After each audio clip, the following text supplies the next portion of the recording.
ছাত্র জনতার নেতৃত্বে 15 বছরের ভারতীয় সেবাদাসী স্বৈরাচারী যুগের ফেরাউনি শক্তি নব্য বাকশালী শেখ হাসিনা বাংলার মাটিতে থাকতে পারে না।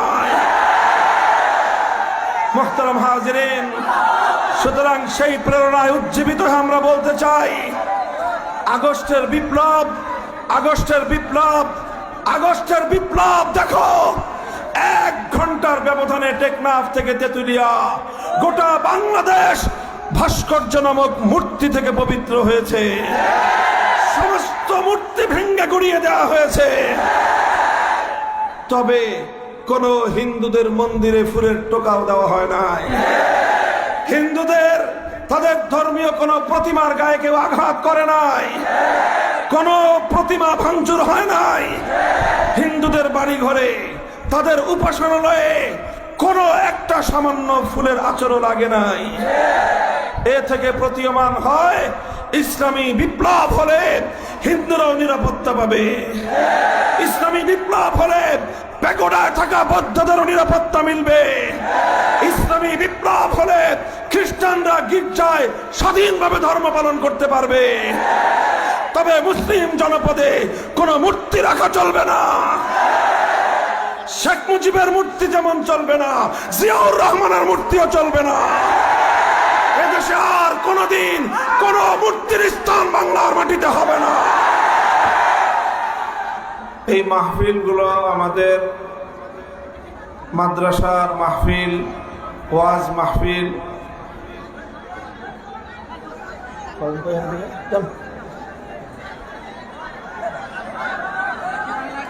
বন্ধ করে গেল।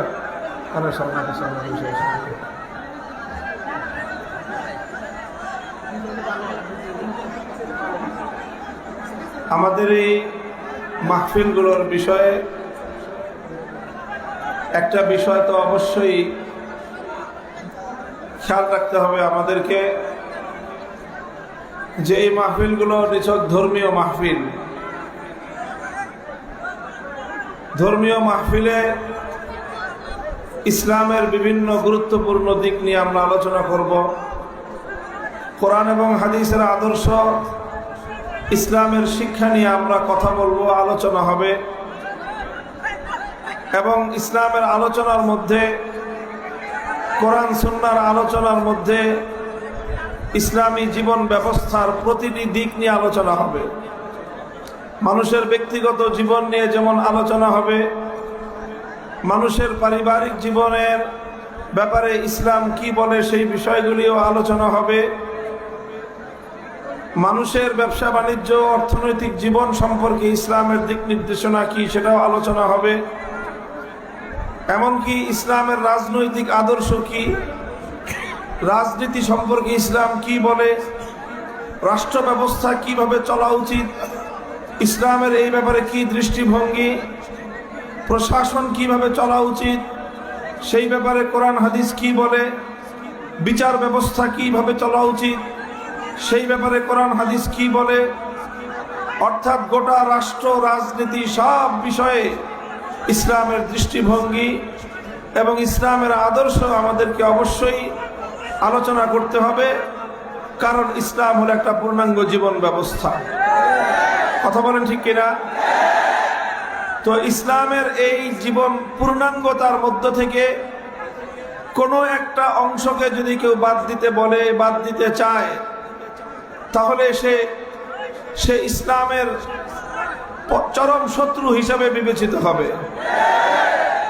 যেমন নাকি কেউ যদি আপনাকে, আপনার একটা অঙ্গ, আপনার একটা হাত, একটা পা কেউ যদি আপনার শরীর থেকে বিচ্ছিন্ন করতে চায়, অঙ্গহানি করতে চায়, তাহলে অবশ্যই তাকে আপনি নিজের বন্ধু হিসেবে গ্রহণ করবেন না। সে আপনার জানের শত্রু, যে আপনার অঙ্গহানি ঘটাতে চায়। কথা বলেন ঠিক কিনা? ঠিক এরকম ভাবে পূর্ণাঙ্গ জীবন ব্যবস্থা হিসেবে ইসলামের যে কোনো অংশ, ইসলামের যে কোনো বিধানকে যদি কেউ ইসলামী জীবন ব্যবস্থার আলোচনা থেকে বাদ দিতে চায়, মাইনাস করতে চায়, সেও ইসলামের শত্রু। এই জন্য যখন আমরা কোরআন হাদিসের দৃষ্টিতে ইসলামের রাজনৈতিক দর্শন তুলে ধরব, ইসলামের আলোকে রাষ্ট্র ব্যবস্থার রূপরেখা তুলে ধরব, ইসলামী দৃষ্টিকোণ থেকে শরিয়ার আলোকে আমরা যখন রাজনীতির বিধান বর্ণনা করব, বিচার ব্যবস্থার কথা বলবো, এই কথাগুলি তো আমাদেরকে বলতেই হবে এবং এগুলো ওয়াজ মাহফিলেই আলোচনা করতে হবে। কারণ মাহফিলগুলো তো এই উদ্দেশ্যেই করা হয় যেন মানুষের কাছে ইসলামের বার্তা এবং ইসলামের কথা যেন মানুষের কাছে পৌঁছানো যায়। মাহফিলের উদ্দেশ্য তো এটাই যে মানুষের কাছে ইসলামের সঠিক কথা পৌঁছাইতে হবে। তো ইসলামের সঠিক কথা মানেই হলো ইসলামের পূর্ণাঙ্গ কথা এবং নানাভাবে ইসলামের এই কথাগুলি মানব জাতির কাছে, উম্মতের কাছে, আল্লাহর বান্দাদের কাছে আমাদের পৌঁছাইতে হবে। তো এই জন্য রাষ্ট্র, রাজনীতি, প্রশাসন, বিচার ব্যবস্থা সব আলোচনায় আসবে আমাদের আলোচনার মধ্যে। কেউ এই বিষয়ে আমাদের কণ্ঠরোধ করতে পারবে না ইনশাআল্লাহ।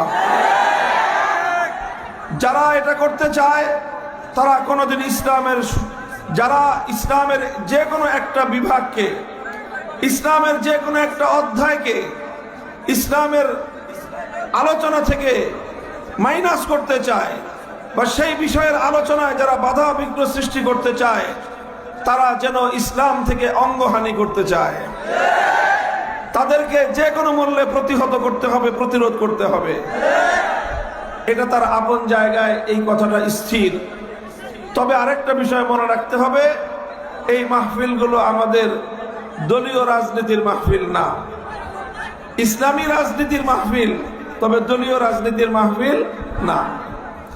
ইসলামী রাজনীতি আর দলীয় রাজনীতির মধ্যে পার্থক্য আছে একটা বিষয়। ইসলামী দলগুলো, ইসলামী সংগঠনগুলো ইসলামী রাজনীতির জন্যই সংগঠন করে, ইসলামী রাজনীতির জন্যই তারা আন্দোলন করে, ইসলামী রাজনীতির জন্যই তারা কাজ করে, কিন্তু তাদের দলীয় সাংগঠনিক পরিচয় আছে। এই জন্য সার্বজনীন যে মাহফিল হবে, সেই মাহফিলগুলোতে দলীয় রাজনীতির কথা না হয়ে বরং ব্যাপকভাবে ইসলামী রাজনীতির আলোচনা আসা উচিত। ইসলামের অন্যান্য বিভাগের মতো ইসলামের আখলাক, ইসলামের মুআমালাত, ইসলামের মুআশারাত, ইসলামের ইবাদাত, ইসলামের ইতিকাদাত, বিশ্বাস, ঈমান, আমল ইত্যাদির মতো করে ইসলামী সিয়াসত, ইসলামী রাজনীতি নিয়েও আলোচনা হবে। তবে দলীয় রাজনীতির আলোচনা মাহফিলগুলোতে না হওয়াই বাঞ্ছনীয়। আপনারা জানেন যে আমি একটা ইসলামী সংগঠনের দায়িত্বশীল। আমি ইসলামী সংগঠনের দায়িত্বশীল হিসেবে সর্বপ্রথম আমি আমার সংগঠনের, আমার দলের দায়িত্বশীলদেরকে এই বিষয়ে বিশেষভাবে তাদের সকলের কাছে আমি দিক নির্দেশনা দিচ্ছি, তাদের দৃষ্টি আকর্ষণ করছি। এই বিষয়ে অবশ্যই আমাদেরকে অত্যন্ত ভারসাম্যপূর্ণ কর্মপন্থা অবলম্বন করতে হবে। এই হলো একটা কথা। মাহফিলে আপনারা যেই পরিমাণ হাউকাউ চিৎকার চেঁচামেচি করতেছেন, এখানে কি কোনো আলোচনার পরিবেশ আছে বলেন তো? কঠিন পরিস্থিতি। তো আমি আপনাদের সম্মুখে আসলে দীর্ঘ কোনো আলোকপাত করব না। কোরআনে কারীমের সূরাতুল হজ্জের 41 নম্বর আয়াতটুকু আমি তেলাওয়াত করেছি। এই আয়াতকে সামনে রেখে অল্প কয়েক মিনিট আমি আপনাদের সম্মুখে কিছু কথা আরজ করতে চাই। কোরআনে কারীমের সূরাতুল হজ্জের 41 নম্বর আয়াত, এটা সুস্পষ্টভাবে রাষ্ট্র ব্যবস্থা সংক্রান্ত আল্লাহর নির্দেশনা বিবৃত হয়েছে এই আয়াতের মধ্যে। আমার আল্লাহ বলেন, আল্লাযীনা ইম্মাক্কান্নাহুম ফিল আরদি আকামুস সালাতা ওয়া আতাউয যাকাতা ওয়া আমারু বিল মারুফি ওয়া নাহাউ আনিল মুনকার ওয়ালিল্লাহি আকিবাতুল উমুর। আল্লাহ বলেন যে আমি যদি ঈমানদারদেরকে, মুসলমানদেরকে যদি আমি রাষ্ট্র ক্ষমতা দেই, তাহলে তারা সেই রাষ্ট্র ক্ষমতা পেয়ে কি করবে? মুসলমানরা, মুমিন মুসলমানরা যদি কি পায়? রাষ্ট্র ক্ষমতা যদি পায়, তারা যদি ক্ষমতায় যেতে পারে, তাহলে তাদের কাজটা কি হবে?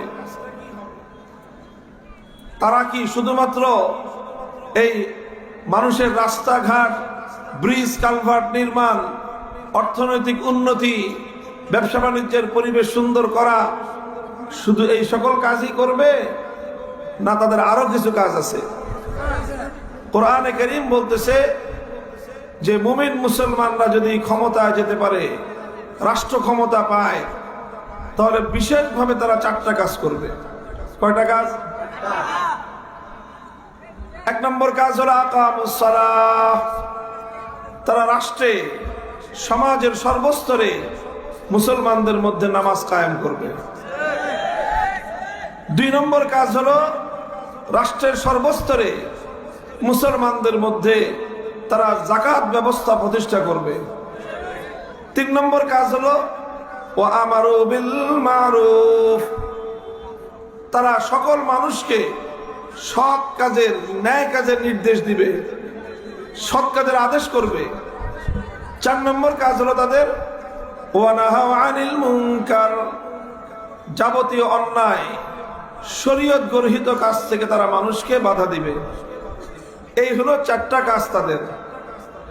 এই 4টা কাজের মধ্যে প্রথম 2টি কাজ বিশেষভাবে আল্লাহ পাক রব্বুল আলামিন 2টা ইবাদতের কথা বলেছেন, নামাজ এবং যাকাত।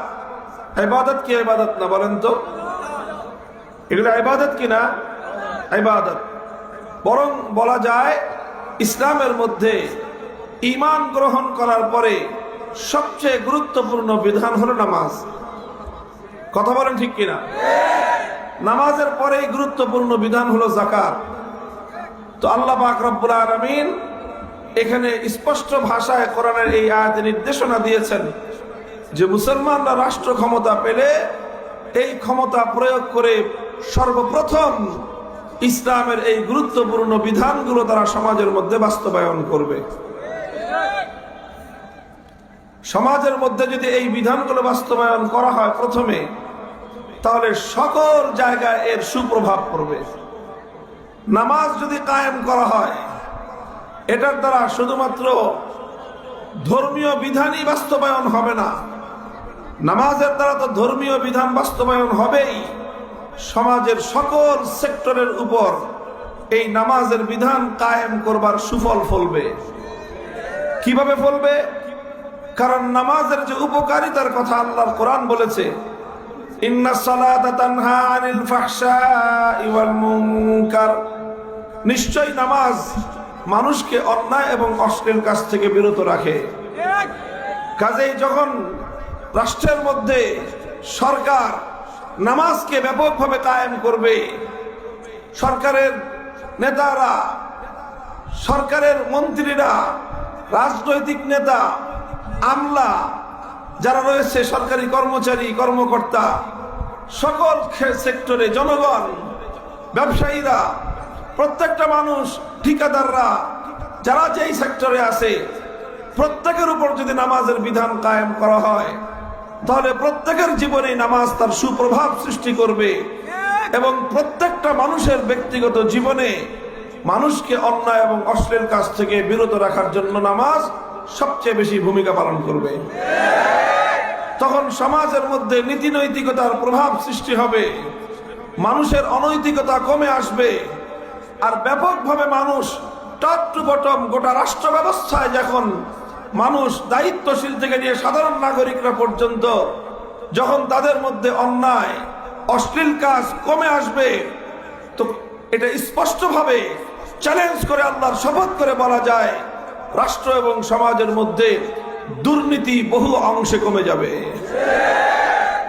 মানুষ জনগণের সম্পদ চুরি করবে না দায়িত্বশীলরা, বরং তারা প্রত্যেকেই তারা নামাজের সুফল তাদের জীবনে প্রতিফলিত হতে আরম্ভ করবে এবং তখন আর দেখা যাবে ইনশাআল্লাহ নামাজের বরকতে যে রাষ্ট্রে সরকার পূর্ণভাবে নামাজের বিধান কায়েম করতে পারবে, সে দেশে ইনশাআল্লাহ ব্রিজ নির্মাণে লোহার বদলে রড বাঁশ ব্যবহার হবে না, রডের জায়গায় বাঁশ দিবে না, সিমেন্টের জায়গায় মাটি দিবে না।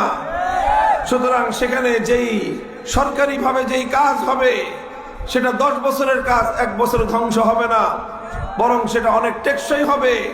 এক রাস্তায় বারবার রাষ্ট্রীয় সম্পদ ব্যয় হবে না, যার কারণে রাষ্ট্রীয় সম্পদের অপচয় বন্ধ হবে এবং এই সম্পদ জনগণের নতুন কল্যাণে ব্যয় হতে পারবে। এই জন্য নামাজ ব্যবস্থা এটা একদিকে যেরকম মানুষকে আখিরাতে মুক্তি দান করে, সবচেয়ে বড় ইবাদত, আল্লাহর সবচেয়ে বেশি সন্তুষ্টি হাসিল হয় নামাজের মাধ্যমে, অপরদিকে এই নামাজের মাধ্যমে গোটা সমাজ এবং রাষ্ট্র এটা অত্যন্ত সুদৃঢ় এবং নীতিবান একটা রাষ্ট্রে পরিণত হবে ইনশাআল্লাহ। এই জন্য খলিফাতুল মুসলিমিন ওমর ফারুক রাদিয়াল্লাহু তাআলা আনহু তিনি যখন খলিফা, অর্ধ জাহান যখন তিনি পরিচালনা করেন, খলিফার পক্ষ থেকে সারা দুনিয়ায় যত গভর্নর ছিল, যত প্রশাসক নিয়োগ করা হয়েছিল, তিনি তাদের কাছে রাষ্ট্রীয় ফরমান সার্কুলেশন জারি করেছিলেন, সার্কুলার জারি করে দিয়েছিলেন।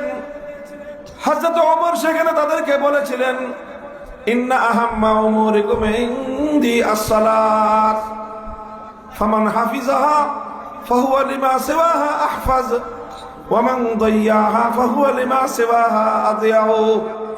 হে আমাদের রাষ্ট্রের গুরুত্বপূর্ণ দায়িত্বশীলরা, তোমরা শুনে রাখো, তোমাদের সবচেয়ে গুরুত্বপূর্ণ কাজ আমার বিবেচনায় নামাজ কায়েম করা। যে ব্যক্তি ঠিকমতো নামাজ কায়েম করবে সে তার অন্য সকল দায়িত্বের ক্ষেত্রে এর চেয়ে আরো বেশি সুচারুরূপে দায়িত্ব পালনকারী সাব্যস্ত হবে। আর যে তার নামাজকে নষ্ট করবে, সুন্দরভাবে নামাজ কায়েম করবে না, তার অন্য সকল কাজের মধ্যে ভেজাল থাকবে। এই জন্য ওমর রাদিয়াল্লাহু আনহু তার এই রাষ্ট্রীয় নীতি এবং পলিসির মাধ্যমে পৃথিবীর ইতিহাসে একজন সফল রাষ্ট্রনায়ক হিসেবে স্বীকৃতি লাভ করেছেন। এই জন্য ইসলাম বলে রাষ্ট্র ক্ষমতা পেলে প্রথম কাজ হলো তোমার ব্যাপকভাবে রাষ্ট্রের মধ্যে নামাজ কায়েম করো। 2 নম্বর কাজ হলো যাকাতের ব্যবস্থা বাস্তবায়ন করো। যদি যাকাত ব্যবস্থা বাস্তবায়ন করা হয় তাহলে আল্লাহ প্রদত্ত এই ইসলামী শরীয়তের গুরুত্বপূর্ণ বিধান যাকাত ব্যবস্থার উপর আস্থা রেখে আমরা অত্যন্ত দায়িত্বহীন ভাষায় আমরা কথা বলতে পারি, যেই সমাজে যাকাত ব্যবস্থা বাস্তবায়িত হবে সেই সমাজে দারিদ্র্য বলতে কোনো কিছু থাকবে না ইনশাআল্লাহ। যখন নামাজ এবং যাকাতের মাধ্যমে মানুষের নৈতিক উন্নতি ঘটবে, মানুষ আল্লাহমুখী হবে, মানুষ দুর্নীতি কমিয়ে দিবে, অন্যায় পাপাচার সমাজের মধ্যে কমে যাবে, তখন সমাজের জাগতিক উন্নতি, অর্থনৈতিক উন্নতি, রাষ্ট্রের অন্য সকল কাঠামোগত উন্নতি, সব দিক থেকে ইনশাআল্লাহ অন্য যে কোনো সময়ের তুলনায় এই উন্নয়নের মাত্রা অনেক বেশি বেড়ে যাবে। এটা হলো একটা কথা। আমি অন্য আরেকটা কথা বলার জন্য মূলত এই আয়াত আপনাদের সামনে আলোচনা করেছি। সেটা হলো আমার এই আলোচ্য তেলাওয়াতকৃত আয়াত একটা কথা স্পষ্ট ভাষায় মুসলমানদের কাছে পয়গাম পৌঁছে দিয়েছে। সেটা হলো এই, মুসলমানরা রাষ্ট্র ক্ষমতা পেলে তাদের দায়িত্ব হলো সেই রাষ্ট্র ক্ষমতা প্রয়োগ করে সমাজে, রাষ্ট্রে ইসলাম কায়েম করবে। কথা বলেন ঠিক কিনা? এটা কার বিধান? জোরে বলেন কার বিধান? এটা আল্লাহর বিধান যে রাষ্ট্র ক্ষমতা পেলে তার প্রথম কাজ হলো নামাজ কায়েম করা, 2 নম্বর কাজ হলো যাকাত বাস্তবায়ন করা। তো নামাজ কায়েম করা, যাকাত বাস্তবায়ন করা, এগুলো ইসলাম ধর্মের বিধান কিনা বলেন? তাহলে রাষ্ট্রের সাথে কোরআনের আলোকে, ইসলামের আলোকে রাষ্ট্রের সাথে ধর্মের সম্পর্ক আছে না নাই? রাষ্ট্র ক্ষমতার সাথে নামাজের সম্পর্ক আছে না নাই? রাষ্ট্র ক্ষমতার সাথে যাকাত ব্যবস্থা বাস্তবায়ন করার সম্পর্ক আছে না নাই? রাষ্ট্রের সাথে ইসলামের দৃষ্টিকোণ থেকে, আল কোরআনের দৃষ্টিকোণ থেকে, আল্লাহর নবীর পয়গম্বরের জীবন আদর্শের আলোকে এ কথা সন্দেহাতীত ভাবে বলা যায় যে ইসলাম যেটা বলেছে, ইসলামের বক্তব্য অনুযায়ী রাষ্ট্র ব্যবস্থা কোনোদিনও মুসলমানদের হাতে যদি আসে ইসলামের বাইরে যেতে পারে না। তাহলে ইসলাম বলতেছে রাষ্ট্র ক্ষমতা চলবে ইসলামের বিধান অনুযায়ী, রাষ্ট্র ক্ষমতা চলবে এবং রাষ্ট্র ক্ষমতার মাধ্যমে নামাজ কায়েম করা হবে, যাকাত বাস্তবায়ন করা হবে, ইসলামী শরীয়তের অন্যান্য বিধানগুলি বাস্তবায়ন করা হবে। সুতরাং এই আয়াতের আলোকে দায়িত্বহীন ভাবে ভাষায় কথা বলা যায়। যারা কোরআনকে বিশ্বাস করে, যারা ইসলামকে বিশ্বাস করে, তারা কোনোদিন ধর্মনিরপেক্ষ হতে পারে না। তারা কোনোদিন সেকুলারিজমের রাজনীতি করতে পারে না। হিন্দুরা ধর্মনিরপেক্ষ হতে পারে, বৌদ্ধরা ধর্মনিরপেক্ষ হতে পারে, খ্রিস্টানরা ধর্মনিরপেক্ষ হতে পারে, কিন্তু মুসলমান কোনোদিন ধর্মনিরপেক্ষ হতে পারে না। প্রশ্ন করতে পারেন যে হিন্দুরা পারলে, বৌদ্ধ, খ্রিস্টান, অন্যান্য ধর্মাবলম্বীরা পারলে, মুসলমান কেন ধর্মনিরপেক্ষ হতে পারবে না? মুসলমান কেন ধর্মনিরপেক্ষতার আদর্শের রাজনীতি করতে পারবে না? এই প্রশ্ন কেউ করতে পারেন। তবে সেই প্রশ্নের স্পষ্ট জবাব বোঝার জন্য আপনাকে দুটো বিষয় বুঝতে হবে। এক নম্বর হলো ইসলামের নির্দেশ কি সেটা বুঝতে হবে। দুই নম্বর ধর্মনিরপেক্ষ মতবাদ বলতে কি বোঝায় সেটাও আপনাকে বুঝতে হবে। এই দুটো জিনিস যদি আপনি বুঝেন, তখন আর আমার আপনাকে বলে দিতে হবে না যে ইসলামের মধ্যে কেন ধর্মনিরপেক্ষ মতবাদ চলতে পারে না। সেটা আমার বলতে হবে না। যে ইসলামকে বুঝবে, ধর্মনিরপেক্ষতাকে যে বুঝবে, সে নিজেই ডিসিশন নিবে ইসলামের মধ্যে ধর্মনিরপেক্ষ মতবাদের কোনো স্থান নাই। দেখেন, আমি চোখে আঙ্গুল দিয়ে দেখায় দেই, ধর্মনিরপেক্ষ মতবাদ বা সেকুলারিজম কাকে বলা হয়? ধর্মনিরপেক্ষ মতবাদ বলা হয় এটা একটা রাজনৈতিক মতবাদ। এই মতবাদের মূল কথা হলো রাষ্ট্রের সাথে কোনো ধর্মের সম্পর্ক থাকা চলবে না। রাষ্ট্রকে ধর্ম থেকে আলাদা রাখতে হবে, ধর্মকে রাষ্ট্র থেকে আলাদা রাখতে হবে। এটাই হলো সেকুলারিজম। রাষ্ট্র থেকে সব ধর্মকে আলাদা রাখতে হবে, ইসলামকেও রাষ্ট্র থেকে আলাদা রাখতে হবে, হিন্দু ধর্মকেও ইসলাম রাষ্ট্র থেকে আলাদা রাখতে হবে, বৌদ্ধ ধর্মকেও রাষ্ট্র থেকে আলাদা রাখতে হবে, খ্রিস্ট ধর্মকেও রাষ্ট্র থেকে আলাদা রাখতে হবে। সব ধর্মকে যদি রাষ্ট্র থেকে আলাদা রাখেন, তাহলে এটার নামই হলো সেকুলারিজম, এটার নামই হলো ধর্মনিরপেক্ষ মতবাদ।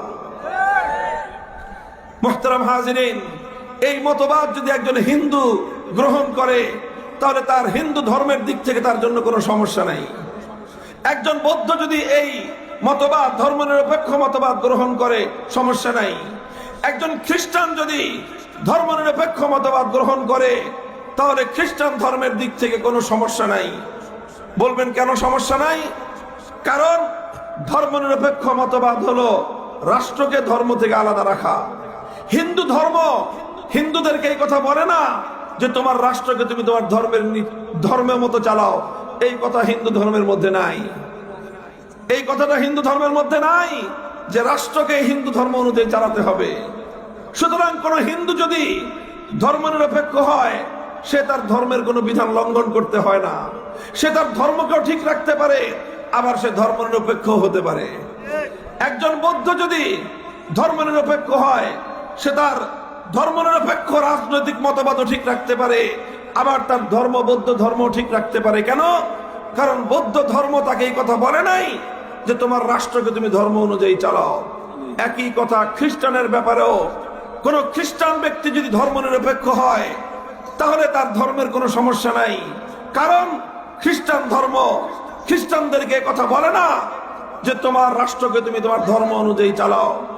এই কথা না বলবার কারণে একজন মানুষ ধর্মনিরপেক্ষ মতবাদ অনুসরণ করে সে তার রাষ্ট্রকে ধর্ম থেকে আলাদাও রাখতে পারে, আবার সে খ্রিস্টান ধর্ম পালন করতে পারে, কারণ ধর্মের কোনো বিধান লঙ্ঘন করতে হয় না। কিন্তু যখনই একজন মানুষ মুসলমান হবে, একজন মানুষ ইসলামকে মানবে, একজন মানুষ আল্লাহর কোরআনের বিধান মানবে, একজন মানুষ যখন আল্লাহর হুকুম মানবে, তখন সে কশ্চিনকালেও ধর্মনিরপেক্ষ হতে পারবে না। কেন পারবে না? পারবে না এই জন্য যে ধর্মনিরপেক্ষ মতবাদ সেকুলারিজম বলবে রাষ্ট্রকে ধর্ম থেকে আলাদা করো, ইসলাম বলবে রাষ্ট্রকে ধর্মের আন্ডারে আনো। কথা পরিষ্কার? কথা বুঝে গেল? ইসলাম বলবে রাষ্ট্রকে ধর্ম অনুযায়ী চালাও, আর সেকুলারিজম ধর্মনিরপেক্ষ মতবাদ বলবে রাষ্ট্রকে ধর্ম থেকে আলাদা করো। এখন একজন ব্যক্তি একসাথে এই দুইটা নির্দেশ পালন করতে পারবে না, একসাথে এই দুইটা আদর্শ কোনোভাবেই পালন করতে পারবে না। একটা পালন করতে গেলে আরেকটা ছাড়তে হবে, অপরটা পালন করতে গেলে প্রথমটা ছাড়তে হবে। যদি সে ইসলাম অনুযায়ী মুসলমান থাকতে চায়, ইসলামের আদর্শ অনুসরণ করতে চায়, আল্লাহর কোরআনের বিধানকে যদি সে মানতে চায়, তাহলে অবশ্যই রাষ্ট্র দিয়ে তাকে ধর্ম বাস্তবায়ন করতে হবে। আর যদি সে ধর্মনিরপেক্ষ মতবাদ অনুসরণ করতে চায়, তাহলে ধর্মকে রাষ্ট্র থেকে সম্পূর্ণ আলাদা রাখতে হবে। একসঙ্গে এই দুটো আদর্শ কোনোদিন কোন একজন ব্যক্তির পক্ষে পালন করা সম্ভব নয়। হয় তাকে ইসলাম অনুসরণ করতে হবে, যদি সে ইসলাম অনুসরণ করে, যদি সে আল্লাহর কোরআনকে মানে, যদি সে ইসলামকে মানে, তাহলে সে তার রাষ্ট্রকে ধর্ম অনুযায়ী চালাবে। আর যদি সে ধর্মনিরপেক্ষ মতবাদ চালায়, ধর্মনিরপেক্ষ মতবাদ যদি সে মানে, তাহলে তার রাষ্ট্রকে ধর্ম থেকে আলাদা করতে হবে, ইসলামকে ছাড়তে হবে। মুহতারাম হাজিরিন, ইসলাম মানলে ধর্মনিরপেক্ষ মতবাদ ছাড়তে হয়, ধর্মনিরপেক্ষ মতবাদ মানলে ইসলাম ছাড়তে হয়। কাজেই একথা পরিষ্কার যে ইসলাম এবং ধর্মনিরপেক্ষ মতবাদ একসঙ্গে এই দুই আদর্শ কোনোদিন চলা সম্ভব নয়।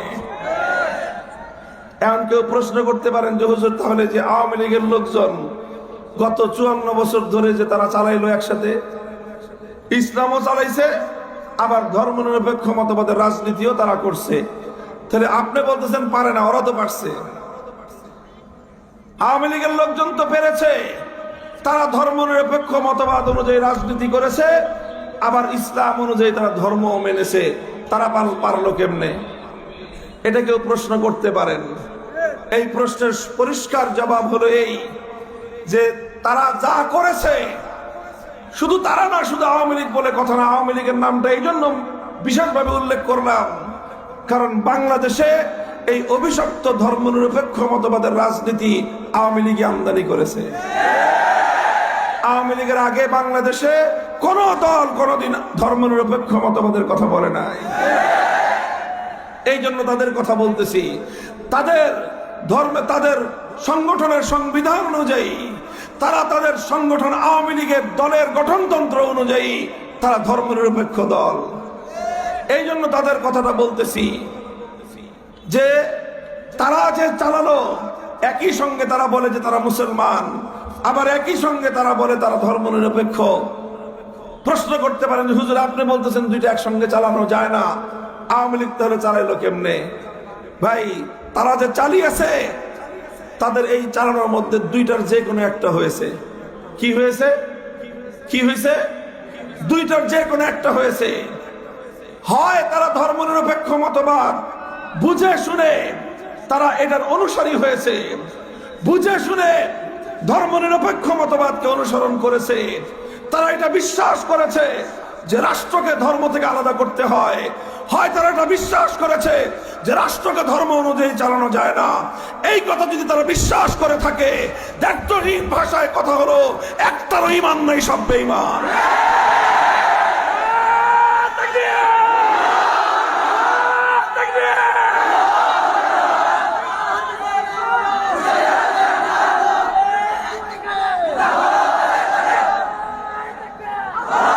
হয় বলতে হবে তারা বুঝে শুনে যদি ধর্মনিরপেক্ষ মতবাদ অনুসরণ করে থাকে, ঈমান নাই। আর যদি বলেন যে না, এত কিছু তো বুঝে নাই, হ্যাঁ, এটাই আমাদের ধারণা যে আওয়ামী লীগের মুসলমান যারা যারা তাদের রাজনীতি করেছে, তারা তাদের ধর্মনিরপেক্ষ মতবাদ কি জিনিস এটা বুঝে নাই। না বুঝে শুনে এই ধর্মনিরপেক্ষ মতবাদের রাজনীতি করেছে, সেই ক্ষেত্রে বলতে হবে যারা না বুঝে শুনে কোন আদর্শের রাজনীতি করে, এই পৃথিবীতে তারা হলো সবচেয়ে বড় গণ্ড মূর্খের দল। এখন কোনটা করবেন এটা আপনাদের সিদ্ধান্তের বিষয়। বলেন, আপনারা কি বুঝে শুনে করেছেন? যদি বুঝে শুনে করে থাকেন, বেঈমানের দল, না বুঝে করে থাকলে মূর্খের দল।